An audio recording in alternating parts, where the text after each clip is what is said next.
سلام دوستان عزیزم، امیدوار هستم که جور و صحتمند و سر حال بوده باشید و شما را به یکی از ویدیوهای جدید خود خوش آمدید گفته. اگر شما عضو جدید هستید حتما کانال ما را سابسکرایب کنید و همچنان علامه زنگوله را هم فعال داشته باشید تا از ویدیوهای جدید ما آگاه شوید. دوستان عزیز، قسمی که میبینین ما امروز یک ویدیو تازه را میخوایم اپلود کنم. اینجا در این قسمت ما یک پشک دیدم که در حال خوردن برگ نبات بود. دوستای عزیز، یک چیز جالب به نظر میرسه. ما بار اول است میبینم که پشک برگ نبات هم میخورم. گیرش کردیم، با مجرد که مرا دید فرار کرد.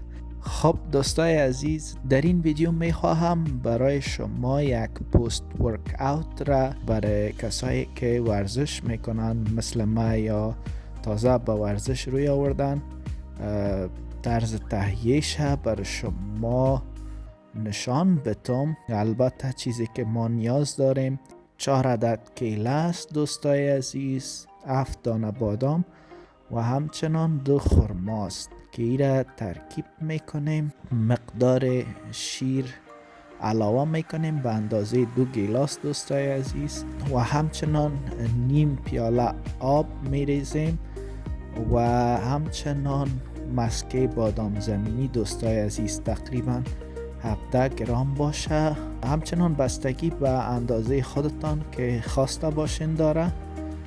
اینجا ما ای را میکس میکنیم. دوستای عزیز، اینجا از یاد ما رفت که پودر پروتئین همچنان باید از علاوه کنیم. خب دوستان عزیز، 1 قاشق پودر پروتئین هم علاوه میکنیم. حال رم وقت است، مشکل نیست، علاوه میکنیم. سرانه جوسه را بسته میکنیم و با هم مخلوطش میکنیم خوب درست میکس شود. بعد از این که میکس شد ما خاموش میکنیم ماشین میکسر را و دوستای عزیز، قسمی که میبینین پست ورکاوت یا نوشیدنی بعد از ورزش ما تمام شد. این هم خودم هستم دوستای عزیز. بیاییم که چیزی که آماده شده را امتحان کنیم.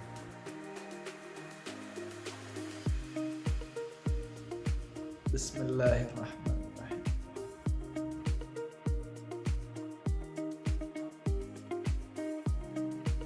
بله، واقعا یک نوشیدنی کاملا مقوی و مزه‌دار است دوستای عزیز. حتما شما هم برای خود پست ورکاوت به می شکل یا از این قدم بهتر آماده بسازین تا بتانین که هم لذت ببرین و هم انرژی بگیرین. با تشکر و سپاس فراوان از شما دوستانی که تا این دم همراه من بودید. تا درود بعد، بدرود.